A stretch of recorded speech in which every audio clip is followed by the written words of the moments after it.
The time has come for my people to go.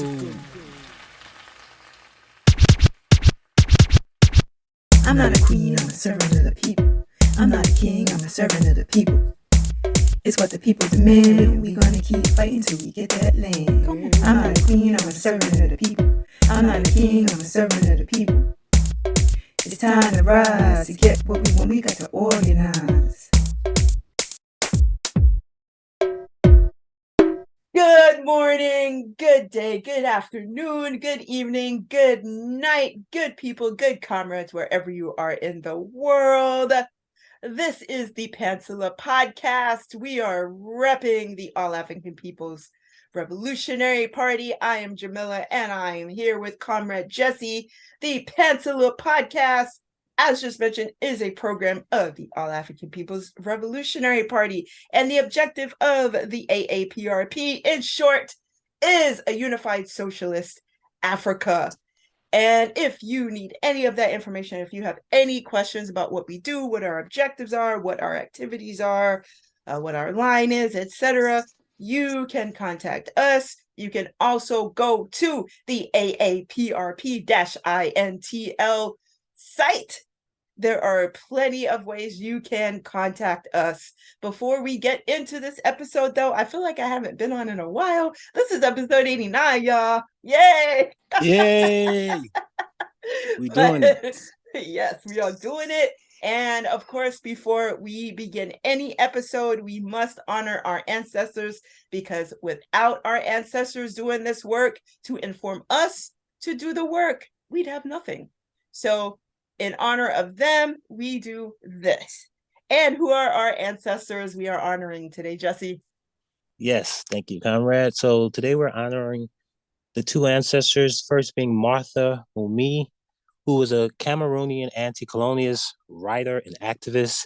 She was a member of the Union of the Peoples of Cameroon and the former wife of the assassinated political leader Felix Roland Moumbié. And the second ancestor we're honoring today is Charles Belaire, who was an aide-de-camp lieutenant of Toussaint Louverture, head of the 7th Demi Barrage. He was also the nephew of Toussaint Louverture. So those are the two ancestors we honor. As you mentioned, without them, there would be no us. Every day we honor our ancestors. Absolutely. And I'm sure if you have any awareness about what's going on outside of the four walls of the United Snakes, you might be aware of the connection to U.S. imperialism to Haiti currently right now.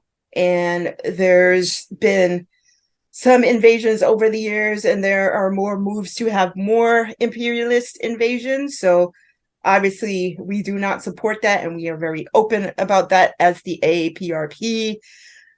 Haiti, the first nation to have freed itself from enslavement in this part of the world, is being made to pay for their actions and their liberation struggle. So, of course, we are in support of the Haitian Revolution. We are in support of the liberation struggle that continues to this day. We are with the people of Haiti.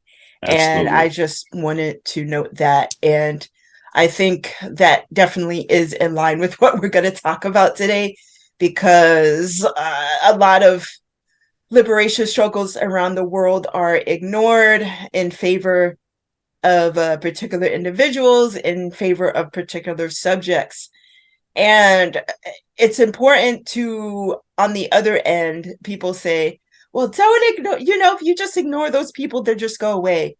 But the problem with that is that you can ignore an individual, but the systemic problems still exist. And the systemic problems are the forces that contribute to these individuals doing what they're doing.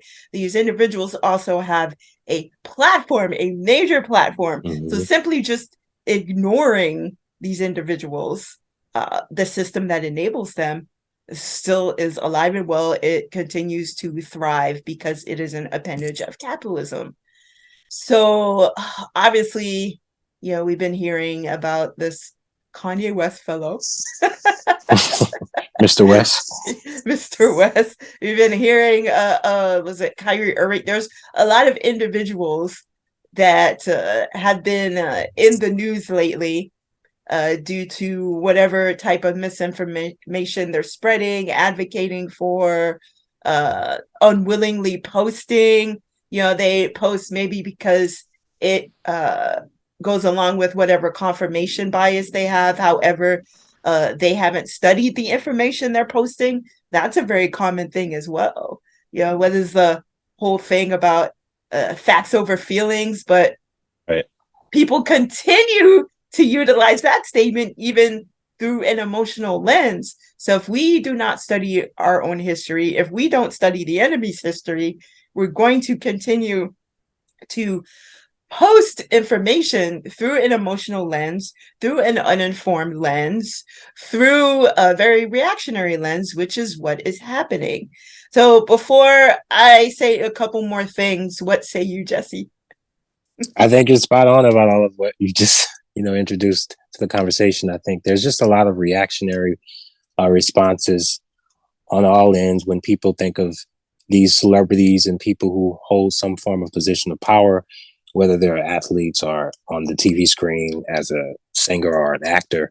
Obviously, they have the capacity to reach a lot of folks. And I think a lot of the conversation that people are having is, as you said, centered on the individual, but the system at play is being largely ignored because folks just look at this one person or a select group, minority group, and, make that the ultimate end all be all.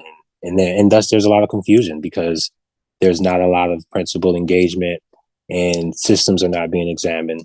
It's just more so like, oh, well, this one person said it and here's the reaction. So, and even if that one person has a certain segment of the population agreeing with them, what's missed often is the nuance or why they were even given the platform to announce whatever they claim to believe. So it's a lot of confusion, I think, but it's clearly trackable. I mean, we can see this isn't a new thing. So I do find it interesting how a lot of folks forget history. Obviously, we understand the importance of dialectical materialism and looking at things. Both everything has positives and negatives, but there's also just a track of history. Like this is not a new thing we're witnessing, even with Kanye, I think. Yeah, there's a couple of things I want to discuss in particular. I don't hear people discussing this. A lot of people have brought up Kanye West's more recent antics. There's a massive focus on that. But I think even out of that, what's missing, because you hear people saying, well, Black people need to unify on the same level as Jewish people.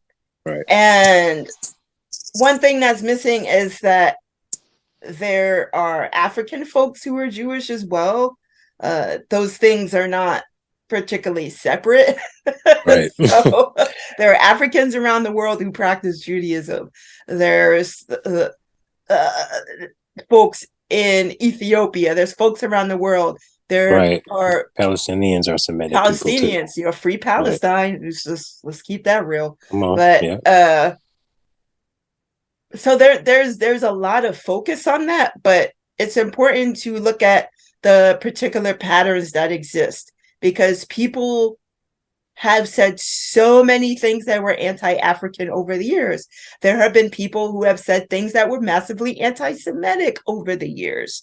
There are people who have said things that were massively misogynist, massively full of misogynoir. There are particular harmful things that have been said, actions that have been harmful over the years, and those people, including Kanye West, have not experienced the same types of repercussions that he is currently facing, or even Kyrie Irving's facing. And I think the issue that people are not looking at is capitalism itself.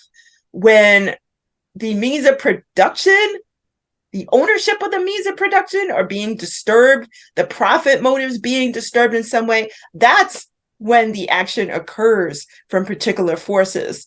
The majority of people who practice Judaism, the majority of people who are ethnically Jewish, whatever, like, these people don't have systemic power. Right. So, like, it could be all of the Jewish people in the world being like, yo, that's not cool. But if they do not control the means of production, they are not going to affect whatever repercussions that Kanye West is experiencing right now. And I think for people to look at a particular community, whether it's Jewish folks, whether it's African folks, as this monolith, then we don't understand how capitalism works. And when Kanye West was saying white lives matter or whatever, Adidas were like, ooh, that's not it's kind of nasty. but we're not really moving on that. Right. Like we're thinking about it. But when he straight up said, I could say anything anti-Semitic and like Adidas isn't going to drop me, that's when they were like, oh, because that's going to affect our bottom line. Right. And now people are like, what you going to do, Adidas? So when it starts affecting the bottom line, when it starts affecting the means of production, that's when these entities begin to act. So when people think it's simply a race thing, it's like when you start thinking about things in terms of racial essentialism and you don't have a class analysis with that, then you've left out a lot. So it's not simply because society and capitalism is anti-African. Yes, that's absolutely true. But if you don't include a class analysis with that and the relationship to the means of production, then you are missing a whole heap of this conversation. Because Kanye West, I'm going to say for at least 10 years, has been anti-African, has said massively problematic things. And there has been no real repercussion for that until it messes with the bottom line. That's when you saw all of these companies, all of these corporations say, we don't want to have anything to do with it. So I honestly, because again, there are plenty of people who have said things that were anti-Semitic and there have been very little repercussion. So I don't think it's that simple. I really don't. Yeah, I mean, Steve Bannon, right? I mean, yes, Steve Bannon, Donald Trump, all these people have said things that were massively anti-Jewish, and there have been no real repercussions for them. So you can say, well, the society's white supremacist. Sure, it absolutely is. But I think it's something a little more to that. Donald Trump, the Deutsche Bank, they don't want to have anything to do with that, but he was messing with their bottom line. He was a liability to them. Kanye West is a liability to them, so they're going to drop him. It has nothing to do with what he said. And this is what really needs to be discussed. Right. No, I mean, especially the class aspect, because again, a lot of the conversation online has been specifically regulated to people saying, yeah, it's anti-Black, and, it's anti-African, and it's like, yeah, that's one point of it, but when it interrupts the bottom line, that's when they're like, we got to let you go. Because Kanye, I remember even back in 2018 or whenever it was, when he said that it was a choice for slavery, and there was just all of this uproar, and people like, oh, I'm done with him, there's nothing he can say. And he found a way to apologize indirectly, much like he did this time, saying that it was through God letting him know by his deals being canceled that, okay, I should have never said that. So even how he frames apologies and how the public's response to it, and how a lot of people just think it's anti-Black. I mean, obviously we understand it as anti-African, but the conversation online, so many folks are not seeing that class aspect. And it becomes of the conversation where people are just like, we should ignore Kanye because I'm tired of Kanye. Like, Kanye's done this before. And it's as you're saying, we shouldn't just think because Kanye is repeating this information, it should be ignored. We should be paying attention to the patterns that are found in a lot of these behaviors, because clearly it's not just something out of the sky. There's an agenda behind it. There forces at work that are being played out. It's not as simple as Black or white, as a lot of times the conversation is surrounded around. Mm-hmm. And we have to understand that the system of white supremacy also is connected to the means of production, which Kanye West is very clear about. He wants to be at the table Right. of With a white people. white supremacist White men. system. So he now understands, perhaps maybe he did the whole time, but he still tried to work at it, that he thought that he could be with all these fashion designers or be in these particular types of worlds, but he's a liability to the larger structure.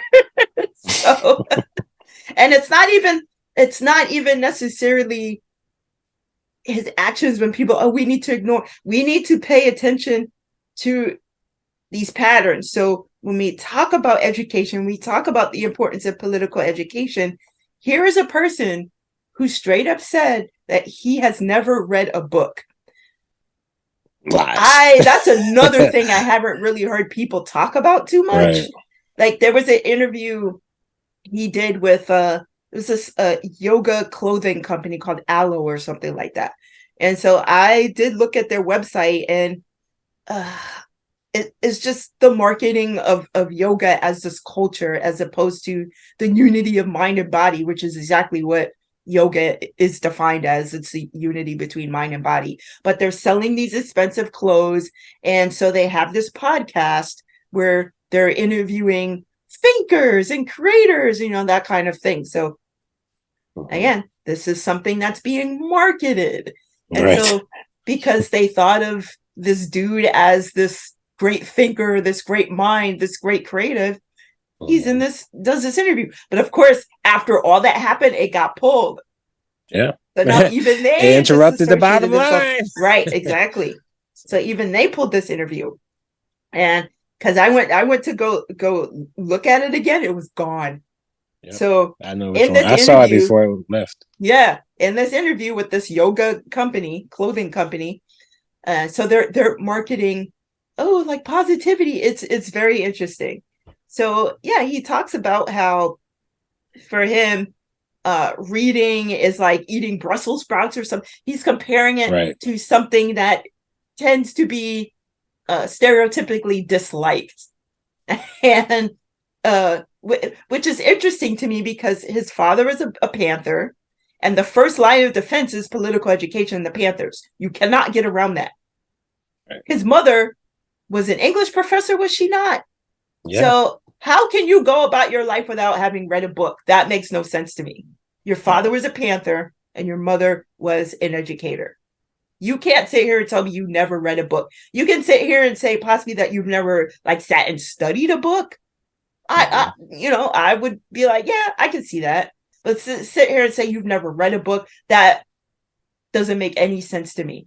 And so again, looking at his desire to sit at the table of white supremacy and the table of capitalism, because white supremacy and capitalism go hand in hand, he's just like, well, I read this article where I'm forgetting who he's quoting, but he's talking about how the people who wrote the piece, they read the first and the last paragraph of something, and they're billionaires, so they don't have to read. So it was that kind of thing. Right. And how he was talking about how education, all of these things is very interesting. How can you open a school?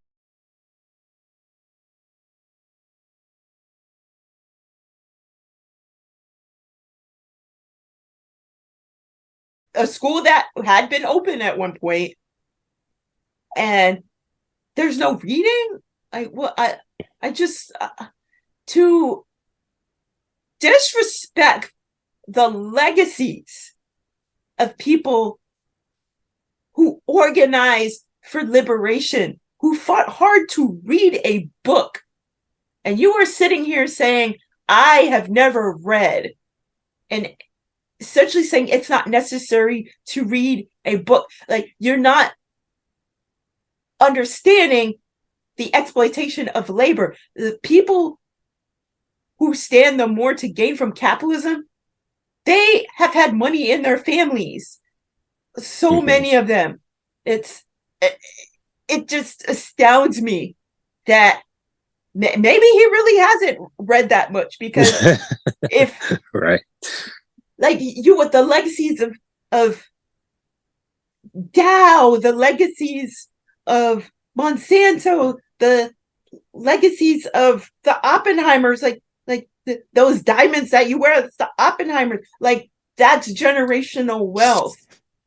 And that generational wealth existed because of the enslavement of living beings.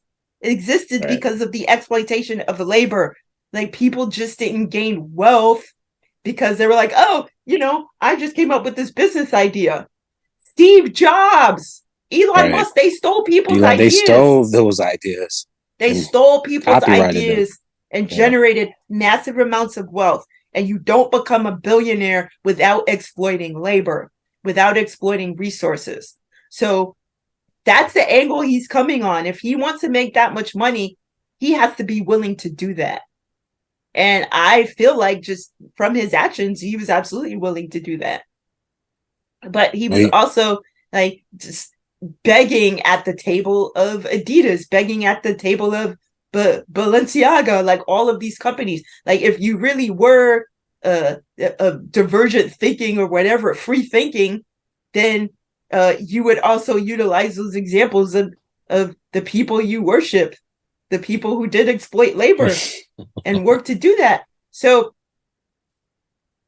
something tells me he has read but not studied. It doesn't, like, the things coming out of his mouth, it's very clear he has read on some level. Like, I'm not sure why that would come out of his mouth. And to me, saying something like that is absolutely dangerous, as Jay-Z and his whole speech about, they're calling us capitalists now. And what Kanye West has done to me is just as dangerous as what Jay-Z has done, Sean Carter, where he's equating hip-hop with, again, falling in line with the capitalist system. Yes, there's obviously the music industry, there's exploitation that happens. But he's saying, well, now when we try to get in, they call us capitalists. And these people are playing dense, but they know very well how the system works. They may not absolutely. be totally Jay-Z in the system, but they know how it works. They know. There's a pattern. I mean, I remember even when Kanye West said, George Bush don't care about black people, mm-hmm. Jay-Z had to call Kanye like, yo, don't do that. You're going to mess up our game. Right. Even then. I mean, so it's not like these folks are unaware. It's just like, and so, yeah, with Kanye saying that he doesn't read and he rather listens to people who are billionaires because they have more time on their hands and they share ideas more clearly. And Jay-Z going on what he's saying, talking about, you're not going to get out. You're not going to take away my position. We made it. It's a clear disconnect. And they want folks to just, and a lot of folks really, seeing that it's coming for people like Jay-Z and Kanye, those two in particular, working together many times doing albums, and just the rhetoric they preach, Jay-Z in particular. And it's like, y'all showing yourself in a way that, I mean, because when Jay-Z made that statement, I just remember a lot of folks was like, nah, like what you're doing right now is a typical card in the playbook, and we see you for what you're doing. And more of that is happening, but it's still a lot of individualized looking instead of seeing it as a system. They very well know it's a system. I mean, even if they were doing it because it was popular to do, they made records about it was a system. So they are aware in some capacity. Yeah. And so I don't think the disconnect is sincere. It is a feigned disconnect because, again, they are agents in some way. They are the bourgeoisie or petty bourgeoisie. So their class interests are towards the bourgeoisie and the capitalist class. So for Jay-Z to say, well, they want to call us capitalists now because now Africans are now at the seat at the table and making money, like he very well understands the connection to imperialism and capitalism. Wasn't he part of or even Kanye West? They were talking about the the diamonds in Sierra Leone. Yeah. So they are very aware of how capitalism and imperialism shape each other and how capitalism shapes it all ultimately. Right. So them just being purposefully dense, I think people forget these things because people do not study history. And so people look at in whatever particular era they exist in. So when you mention, that George Bush doesn't care about Black people, and then all of his records at that time, he was considered quote unquote cautious rap. Right. And then you have you counteracted that with a Jay-Z, but then years later you have George Floyd being murdered by the state, and then Jay-Z responding to that and doing 444, and Beyonce and the football, sort of evoking the Panthers in a very problematic way. But sure. So they understand what works. They do the same thing as the capitalist class, where they are watching where people are at. Google runs YouTube. So, I mean, obviously they are looking at what people are discussing. Right, they can clearly see that. Yeah. So the topics of the day. So, of course, these celebrities are doing that. And so some of them are doing it in ways that are misinformed and reactionary. People also know that what's selling is a lot of the sort of reactionary, like right-wing talking points kind of thing.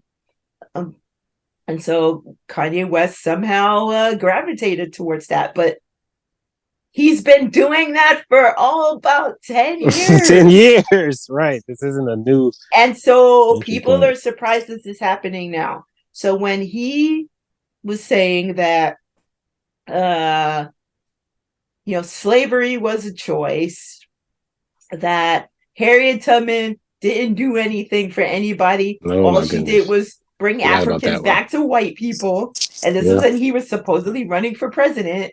And I read the video was funny because the woman who was filming is like, let's get out of here. Yo, let's get out of here. When he said that, she's like, yo, let's jet, So he's saying that. So these patterns have been very real. And then the Trump support and just so many patterns have been occurring for people to be surprised. So then he's saying the White Lives Matter thing, or he's wearing a shirt and using that as part of his fashion campaign.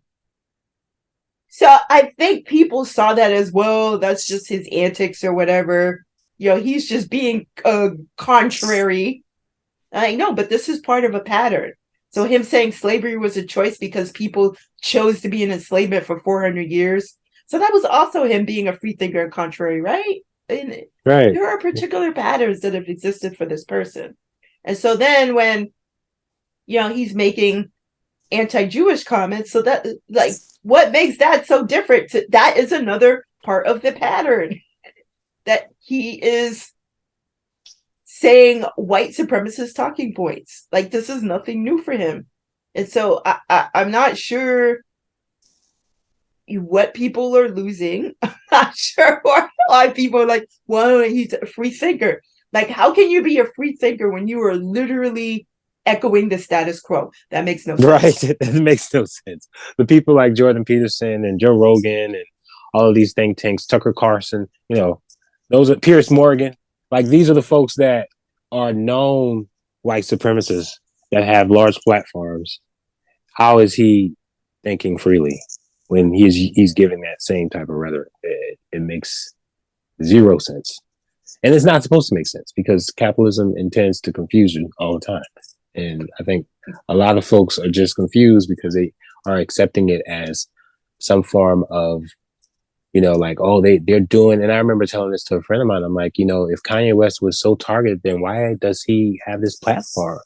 Why is he given the ability to constantly say, until it interferes with the line, he's not being stopped. So how could he be literally the outlier here? How is he the pariah when he is taking the opportunity.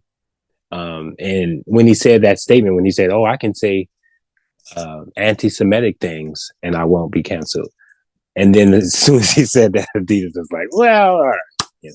you you crossed over." So I mean, yeah.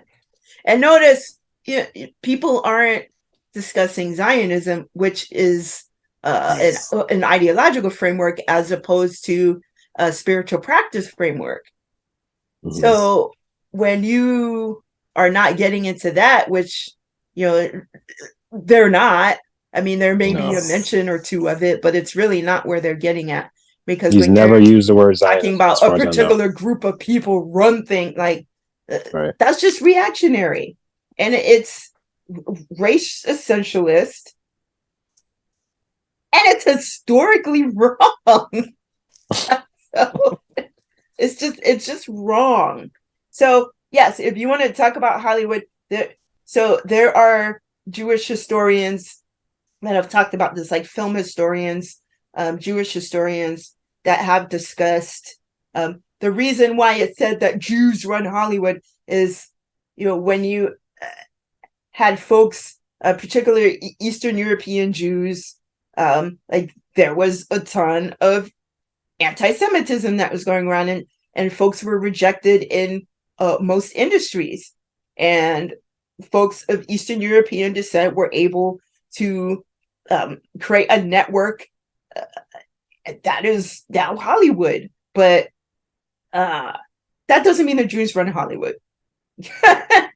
Like the way people talk about it now, you had a Samuel Goldwyn, you had the Warner Brothers, you had yes, there were people of Eastern European descent who did run Hollywood studios, but that's the way that was happening now is very different than you are seeing today. Like there are conglomerates who own these corporations. It's not a group of families who are running companies right now. Family, yeah.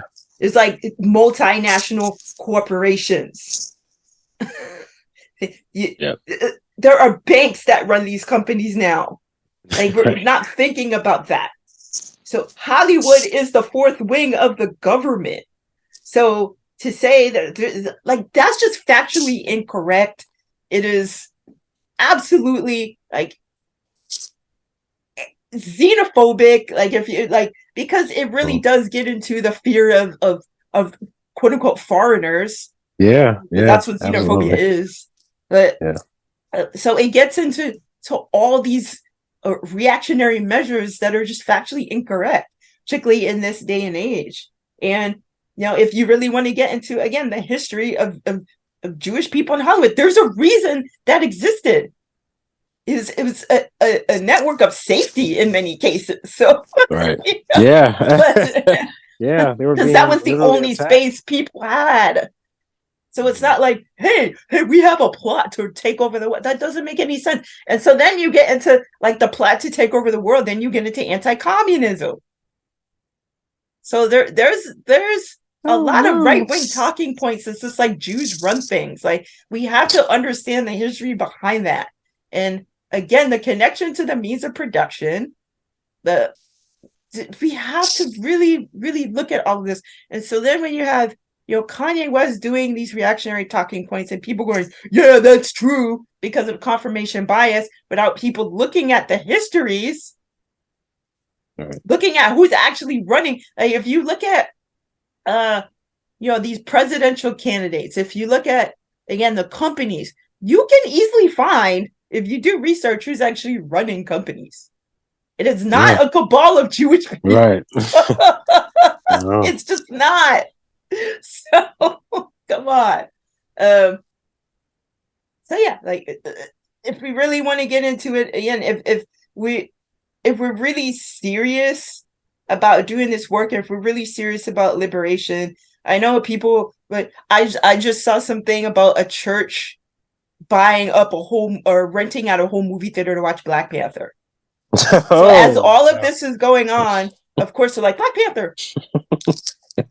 Yeah. Oh, I just saw it yesterday too. So. What were your thoughts? I haven't seen it. It's trash, as we Well, why is expected. it But trash? it's trash because they use the natives. They include the native indigenous people, and they make them fight instead of the CIA, as they get away with Wait, basically. indigenous peoples of the Americas? Well, it's indigenous of you would say that it's from the Americas, but they're using it as a like they're under the sea, but it's clearly a call to like the Mayan people, and they forged them against the Wakandans because they apparently had uranium. They had like some explosion happen, so they had their own set of uranium, and so of course the queen is like, well, we can't have, because the way they introduce, it's just it was so bad because it starts off with the UN. Like she has a meeting with the UN and she's like, hey, I know you guys are spying and you're trying to take our resources, but this is a warning to let you know that we're going to protect what's ours.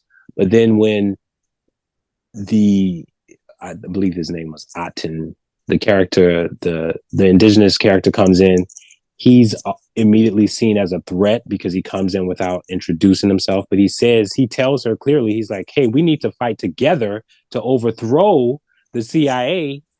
And she's like, no, you came here without introducing yourself and you're not going to do this. And he's like, don't tell anybody of my existence, because if you do, I'm going to fight for my cause. And she does it anyway. She tells all her, everyone, like, oh, I was intruded. And the princess actually visits the indigenous underwater land. It was bad. Like I was the only one in the end, just like, boo! So yeah, once again, it's neocolonialism. It's like, yeah, what is that? It's like African face with the right. It's still at the hands of Western imperialism. Even though it's just like, oh, it's Wakanda, but the invisible hand is still there. Yeah, the invisible hand is saved various times at the end of the film. He's about to go to jail because he was found out to still be communicating with the queen, and he wasn't supposed to. So they thought he was involved in the conspiracy with the indigenous folks. So they basically put him to jail, but then they saved him at the end because when he was, when he was about to go to prison, they show a scene where, one of the people from Wakanda saves him. Like they kill all the people in the truck, and then they look at him and they say, "My favorite colonizer." It's like, wow, that's supposed to be funny. That's supposed to be funny. Spoilers, by the way. Spoilers. Yeah, sorry. I haven't seen it. I don't intend to. I don't care. But I'm sure they're, you might be listening and want to see it. So spoilers. Sorry. Yeah, I mean, obviously, a lot of these films are going to be either propaganda or imperialist propaganda or something, but it's under the guise or the illusion that it's liberatory, and anything that's going to be greenlit by Disney, you can assure it's not going to be liberatory or Hollywood. It's just not going to be. So yeah, I know. Yeah, people love visuals. People love the illusion of inclusiveness, but this is not going to save us, y'all. And this is not us being like, don't go see it. It's just don't fall into the illusion that this is liberatory cinema, because it's not. It's just pure entertainment, and take it that way, but also use it. Like if you go see a movie, always have an anti-imperialist lens. Always have a critical lens when you see these movies, especially when it comes to indigenous folks of the world. Yes, it's important, most important. And so even when we're just talking about this one subject, but even when you are addressing these folks and understand that it's coming from a larger lens, there's no way you can talk about celebrity culture without the conversation around the connection to the means of production. Because if you're talking about capitalism, if you're talking about socialism, the root of it is the connection to the means of production, the relationship Absolutely. to it. And Resources. so when you're addressing somebody like Kanye West and listening to everything he's saying, it's simply about what he is looking for in terms of the connection to the means of production. That is the ultimate goal, is for him to have ownership of the means of production. In what way he does that, that's a different conversation that's connected to all of that. But for him to say, white lives matter, and people asked him, well, why would you wear that shirt? He said, because white lives do matter. And I think the one thing he said after that is that they buy my records or something like that. So again, his connections to the means of production, he knows that African people are not supporting him in droves based on his actions. So he's like, well, I just got the white people. Right. Yeah, those are the ones who are buying his $800,000 shoes. We ain't buying them. So we have to understand, this is not simply about race. This is also about class. And we cannot ignore either side of this conversation. We can't ignore his actions because they stem from larger structural issues. So clearly, yes, we are addressing him mainly, but there are plenty of people we can discuss when it comes to this, because he wasn't the first. He's definitely not going to be the last as someone who attempts to sit at this table of capitalism and white supremacy and failing really hard, failing miserably, thinking that he could get away with doing what he did the same way that Steve Jobs did, or Elon Musk or whatever. And even Elon Musk, I mean, I don't know if things are going to turn out so great for him. It's falling hard for him too. But yeah, when you the thing about these capitalists is they want to profit really quickly. So the market is volatile. It's just like, well, you're not doing it. I'm going to pull my stocks because I foresee it happening really bad if everyone had their stocks on Kanye West, like everyone would pull, which is what happened, because the market is volatile versus a planned economy. Socialism, that's what's going to be more humane, that's what's going to be more sustainable, and that's what's going to be more positive action for the masses of the people. But if you're always depending on what's going to profit at the time, and you're looking at a short amount of time whether it's going to do that or not, you're going to keep seeing this sort of thing, and it's just not going to end well, because capitalism isn't humane. It's not sustainable. So always wanting to sit at the table of it, or not caring who you exploit, not caring what groups of people you hurt. Sure, as an individual, you're gonna be isolated in some way, but sure, I mean, people can bounce back from that in one way or another. But when you start affecting things systemically, that's not as easy to come back from. And we have to have race, class, and gender analysis. So we have to understand his misogyny. We have to understand that his misogyny is directly in line with the misogyny that exists under white supremacy, the misogynoir that exists under white supremacy.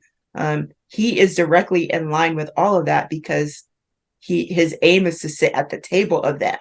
So we cannot lose that connection.